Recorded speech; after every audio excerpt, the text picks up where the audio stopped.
Puis encore la famille, bienvenue dans le Zam Actu. N'hésite pas la famille à donner de la sephore en likant, en commentant, en t'abonnant. Let's go.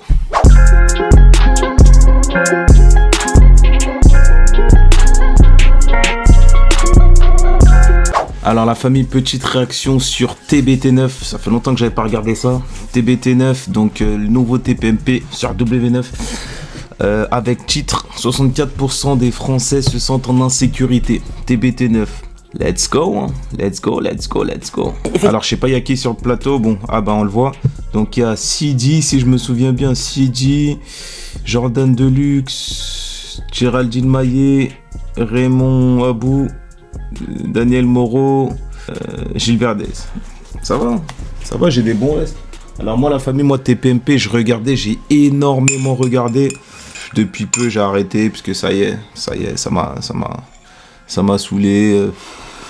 Et c'est vrai que je me sens parmi ces Français qui sont trahis par Cyril Hanouna par rapport à depuis le passage Louis Boyard, son coming out de l'extrême droite. Je l'ai pas très bien digéré. Mais j'en garde de très très bons souvenirs. Alors oui, effectivement, moi je considère que je suis archi privilégiée. Quand on vient au studio, on prend pas le RER, on prend pas le métro, on rentre pas à 10h du soir toute seule et tout ça. Mais malgré tout, je trouve que l'insécurité, elle est globale, elle est permanente, elle est insidieuse. Moi par exemple, il y a quelques temps, il y a ma maman qui a 74 ans, elle avait une montre elle avait économisé toute sa vie pour cette montre-là. Elle était très très contente d'avoir cette montre et on lui a dit il faut absolument que tu vendes cette montre, c'est beaucoup trop dangereux parce que t'as ton voisin qui s'est fait tabasser à mort parce qu'il avait la même montre. Donc ma maman elle est allée vendre 75 ans, elle est allée vendre sa montre comme ça toute penaude en disant oulala mon dieu, à 75 ans, j'ai économisé toute ma vie pour avoir la montre de mes rêves. Donc je vais voilà, donc elle a vendu cette montre là parce qu'il y avait un voisin qui s'était fait tabasser à mort en plein milieu de l'après-midi. Géraldine, c'est incroyable ce que vous dites parce que on est. Après ça c'est complètement vrai la famille, on est dans un pays où on peut pas ne pas ressentir ce sentiment d'insécurité et qui que ce soit. Banlieue populaire comme bourgeois, comme quartier chic, comme campagne, c'est une dinguerie. L'insécurité, elle est vraiment partout. Donc ça c'est un fait, c'est du factuel. Et je pense que tout le monde a une story à raconter par rapport à ça, parce qu'en vérité, ça nous touche tous. Donc après là, je vois qu'il y a un sondage, 64% des Français se sentent en insécurité selon un sondage. Je vais même pas perdre mon temps à nier le sondage parce que je pense que c'est bien représentatif de ce que pensent les Français. Donc ouais. Je me rappelle quand j'étais petit, mes parents avaient fait un voyage au Brésil. Moi j'étais pas avec eux et ils étaient allés. J'ai dit le Brésil, on va y aller en t-shirt et en short parce que ni montre ni rien. Aujourd'hui, moi j'ai vu un pote il y a 2 jours, j'ai déjeuné avec un pote et je vois qu'il avait une belle montre. Je lui ai dit tu mets ta montre. Il m'a dit putain merde, j'ai oublié de l'enlever. Il marchait dans la rue, il marchait comme ça. Pour vous dire, il était dans le 8e arrondissement. Pour vous dire, avant, tu voyais jamais ça. Tu disais, aujourd'hui, tu sors de chez toi avec une belle montre, t'as 3 chances sur 4 de te la faire braquer. Mais j'avoue, c'est une dinguerie. Bon là j'ai une montre de merde moi la famille. Enfin une montre de merde, en tout cas tranquille. Mais y a des gens, ils ont des montres à 20K. Mais en fait une montre à 20K, c'est pas bien, hein. C'est pas bien de voler les gens. Mais limite, un mec qui te coupe la main pour 20K. Mais en vrai, je dis pas que c'est normal, hein. Mais genre ça se comprend de ouf. Je dis pas que je dis pas que ça se justifie, hein. Mais il a pris ta main, il t'a coupé la main parce qu'il y avait, bon, bref. Vous allez sur la Côte d'Azur, en fait les Français vous disent à l'aéroport de Nice, j'enlève la montre et quand je passe la frontière et quand je suis plus loin en Italie, je remets ma montre. Donc c'est quand même qu'il y a un problème. Absolument incroyable. Donc, alors je vais vous donner aussi la technique. Faites attention. C'est souvent aussi. Sachez que parfois il y a des gens qui se font engager dans des très beaux restaurants. Des serveurs, des mecs, des hôtesses, des mecs au vestiaire, etc. qui repèrent les mecs qui ont des belles montres et qui balancent les restaurants et qui balancent leur pote et qui lui dit il est parti du restaurant, il a telle voiture et les mecs le suivent et derrière voilà leur braque le montre. Donc faites attention à ça aussi. Voilà, donc je vous dis c'est aujourd'hui c'est des choses qu'on voyait pas avant. Alors en fait, c'est un fantasme, c'est pas un sentiment, c'est vraiment une réalité. Je sais qu'on a des enfants tous ici. En fait moi j'ai peur aussi pour ma fille, j'ai peur pour mes beaux enfants. On flippe de tout le temps. Il y a que Gilles Verdez qui a dit non, c'est une dinguerie. Toujours, et tout est dangereux. Et je vais vous dire, vous savez que les sports de combat ont explosé en fait. Ah bah oui, moi je vais m'y mettre d'ailleurs. Je pense pas que ce soit une bonne idée. Je pense pas que ce soit une bonne idée. Mais c'est vrai. Mais moi je vois tous les mêmes dans des plus jeunes âges. Moi je vois. Je vois moi tous mes. Je pense pas que ce soit une bonne idée. Je pense pas que ce soit une bonne idée. Je pense pas que ce soit une bonne idée. Non mais c'est vrai. Mais moi je vois tous mes les mêmes dans des plus jeunes âges. Moi je vois mon fils et tous ses potes, ils font de la boxe, ils font du MMA, parce que aujourd'hui il y a cette culture de la violence et de se dire il va falloir, on va se faire un moment, il va y avoir un moment, on va se faire attaquer, on va se faire agresser. C'est ça qui est dingue. C'est-à-dire que pour moi, l'insécurité, c'est juste une conséquence. C'est une conséquence. Je pense que c'est en grande partie la conséquence d'un laxisme. Et t'as juste à regarder le taux de récidive. Toutes ces peines qui sont pas appliquées, bah forcément ça fait naître de l'insécurité. Et t'as juste à prendre en exemple les autres pays, que ça se passe pas exactement comme ça. Arabie Saoudite, on peut prendre plein d'exemples. On aime bien regarder les autres pays, on aime bien regarder en exemple les autres pays, mais on n'applique pas. En France, à Paris, semaine dernière, je vais prendre un exemple, semaine dernière, rue François 1er, qui est, je le dis pour les téléspectateurs, rue François 1er, c'est la rue la plus chic de Paris. C'est ce qu'on appelle le triangle d'or, c'est-à-dire que c'est le quartier le plus chic, le plus huppé de Paris. Un jeune homme a pris un coup de couteau à 21h, en pleine rue François 1er. Au Mexique, au Brésil, c'est pas du tout comme ça. Au Mexique, au Brésil, tu sais où il faut pas aller. Aux États-Unis, pareil. En France, c'est le problème qu'il y a aujourd'hui, c'est que c'est partout. Et aujourd'hui, la France est devenue un des pays les plus insécures du globe. Et je suis désolé. Et quand tu vas à l'étranger. Alors, le plus insécure du globe, ça, je pense pas du tout. Par contre, faut pas nier. Faut pas être dans le déni à la Gilles Verdez. Il y a un gros problème d'insécurité, bien sûr, ça c'est une réalité. Et c'est vrai que maintenant ça peut se passer n'importe où, ça aussi c'est une réalité. Maintenant le plus insécure, là je pense qu'il en fait des caisses. Après ce qui est bien c'est qu'avec TBT9, je pense qu'ils en viendront pas, ils feront pas comme Pascal Pro et comme CNews. Je pense qu'ils en viendront pas à dire que c'est la banlieue, que c'est l'immigration, tout ça. De toute façon, Cyril actuellement là ne peut plus le faire. Quoique, des fois, on a pu voir qu'il fait un peu, mais il est bien limité quand même. Il est bien limité. J'ai Gilou. Et je pense qu'il va en parler, je pense. Personne va en parler là sur le plateau. Ah si, peut-être de leurs mots, peut-être. Je te dis, quand tu dis... Mais faut pas nier que c'est une réalité, que très insécure. Il y a énormément d'insécurité, ça peut arriver à tout le monde. De toute façon, on l'a vu. Hein, il y a de l'insécurité à tous les niveaux. À Lille, tu traverses la route, t'as rien demandé à personne. Tu peux te faire faucher comme Matisse. À Marseille, t'es même pas impliqué dans le trafic, mais tu peux te faire tirer dessus parce que t'es le frère de quelqu'un qui n'est même pas dans le trafic, quelqu'un qui milite justement contre le trafic. Tu fais tes devoirs comme Soukaina, tu peux te manger une balle dans la tête. C'est un truc de ouf, la famille. En France maintenant, les mecs ont l'impression que t'as escapé du Vietnam. Non mais sans déconner.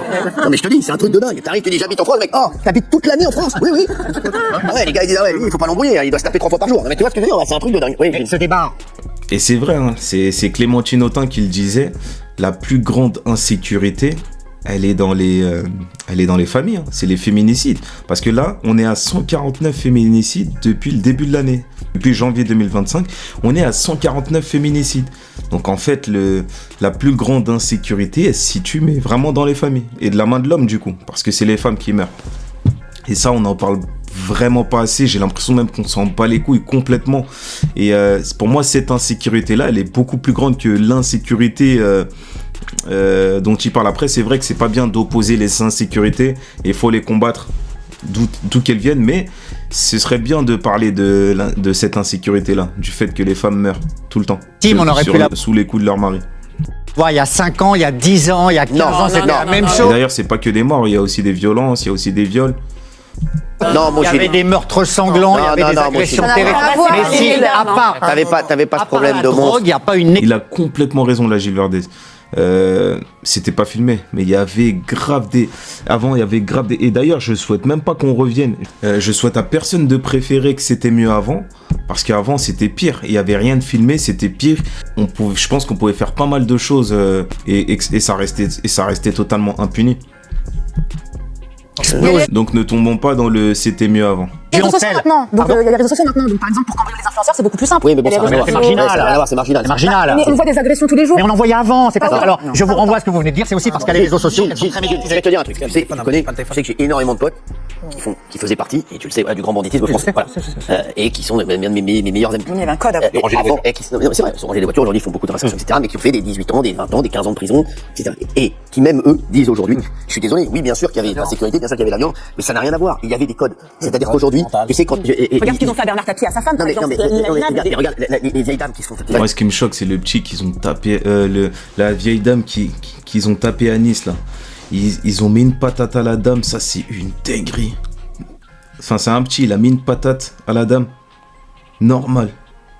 Moi mes potes, jamais ils auraient tabassé. Regarde le petit frère du militant anti-drogue à Marseille qui vient de se faire buter là. Son petit frère, qui a rien à voir avec l'histoire. Mais on en va parler également. Et les chéris, on va regarder le petit hier, il a même bossé une connerie avec les cartes Pokémon. Les mecs, c'est quoi cette histoire? C'est dingue. Oui, tu voudrais, Sylvie voulait réagir. Je pense que j'ai des vies dans le manque dans des business. Déjà qu'après la sécurité, Non, mais on peut pas dire ça. Parce que même les mineurs d'aujourd'hui et les mineurs de mon époque, c'est... puis les mêmes. Bah après, c'est plus les mêmes. Et moi, je pense qu'il faut dire sur les doigts. Ça n'a rien à voir. Je suis complètement d'accord avec toi. Il y a un truc, c'est qu'il a... Gilles et... Après, peut-être c'est dur de mettre de la fermeté, hein, je sais pas. Les moyens et fermeté. Mais je sais pas si c'est il est dans l'ancien monde. Exactement. Voilà, Exactement. Toi, t'habites tout aussi. Sur les neuros. Voilà. Oui. Voilà. Alors il y a des gars très bien. Tiens, il faut pas dire non plus. Il y a des gars très bien. Il y a des gars. Moi je vois mes potes de. Je dis, mes potes de quartier qui sont encore mes potes. Ça les rend dingues justement parce que t'as une minorité une fois de plus. Exactement. T'as une minorité qui fait énormément de mal à une majorité. Et tu retiens que la minorité, c'est ça le problème. La minorité qui commet des méfaits. Et t'as une majorité de mecs de cité et de quartier qui vont aider des gars, qui vont leur faire les cours, qui déconnent toute la journée là-bas mais qui sont dans la vanne. Moi mon père, je te dis, il était dans les quartiers. Il y avait plein de potes dans les quartiers, ils se marraient tout le temps. Et puis à un moment, il y a une bascule. Donc forcément, il y a quelques gars qui ont fait que ça rigolait même plus en bas des immeubles. Parce que voilà, avant ça rigolait. Il fait un peu plus attention à ce qu'il dit, hein, Cyril. Il est plus dans le CNewsage, si on peut dire ça comme ça.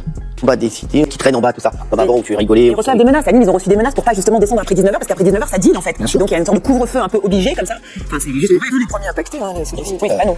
C'est ça qu'on comprend pas, parce qu'en fait la violence elle a augmenté. Avant il y avait l'argent dans les banques, comme on disait, donc les braqueurs ils avaient le mental, ils faisaient les banques, ils faisaient des trucs des voitures, etc.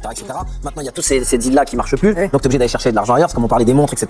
Mais ce que moi je comprends pas, est-ce que les gens avec qui je parle autour de moi, ce qu'on comprend pas, c'est qu'on a un fléau comme la drogue, on n'arrive pas à éradiquer, on n'arrive pas à rentrer dans les quartiers pour aller chercher les mecs qui disent, comme tu disais tout à l'heure, faut aller chercher le problème à la source. Et on a le ministère des Armées qui dit attention, nos enfants ils vont aller mourir en Ukraine. On est déjà pas foutu d'aller régler nos problèmes ici, et on veut aller mourir en Ukraine. Venez, on règle d'abord les problèmes qu'on a. Ils ont quand même. À Saint-Ouen, il y avait un dealer qui était devant une école maternelle. Ils ont déplacé l'école. Comment tu peux entendre ça? Comment tu peux entendre ça? C'est 2022. Les mecs veulent aller faire la guerre. C'est bon, les gars. Tu te dis attention, pas de survie, on va vous passer une lampe. Si il y a la guerre, vous. Les mecs, tu peux charger ton téléphone. Et tu peux charger ton téléphone. Il y a un début de réaction quand les prisons faites pour les grands dealers, des aides mafias, ils ont été tapés quand même. Il y a quand même des. D'accord, à 96%. Voilà. D'accord, à 96%. Si ça les arrange pas des fois, tu vois. Bah écoute la famille, je te laisse donner... Ah, on va regarder un peu les commentaires. On sait qui sont les coupables, mais silence chute. Voilà, donc là... Bon après on est sur internet, hein, donc les gens sur internet, c'est les... Eux ils sont bons qu'à désigner les racistes. Enfin ils sont bons qu'à être racistes. Donc là il veut sûrement parler des rebeux, ou des Renois, ou des mecs de cité. Vous débattez encore s'il y a de l'insécurité ou pas, mais sérieusement, réveillez-vous les Français, reprenez votre pays en main. L'insécurité, quand j'étais petit, mon grand-père appelait ça les melons. Maintenant, on dit les chances, les anges ou les jeunes. Pourquoi vous dites pas qui sont les responsables? Les politicards gauchistes et l'immigration africaine. Ok. Tout ça à cause des Suédois. Du coup, à cause des rebeux. Honte à ses parents qui pondent leurs gosses par demi-douzaine et derrière qui... Ouais, bref, bon. Ça sert à rien que je continue parce que des racelards qui sortent pas de chez eux. C'est tellement con en fait de dire que c'est la faute des rebeux. Moi je préfère quelqu'un qui dit ouais il faut de la fermeté. Parce qu'en fait en mettant de la fermeté, tu règles tous les problèmes. Que ce soit des rebeux, des Renois, des Français, n'importe qui. Tu règles tous les problèmes. Et tu fais pas de tri selon la couleur de peau. Fermeté. Fermeté, moyen dans la police judiciaire, moyen dans tout. Et fermeté. Fin. Et bon, on attend toujours le jour où ça se sera appliqué. Bref, la famille, je te laisse laisser ton avis en commentaire. Et si c'est pour dire que c'est la faute des Suédois, ça sert à rien de commenter. Like, commente, abonne-toi. Paix sur vous tous.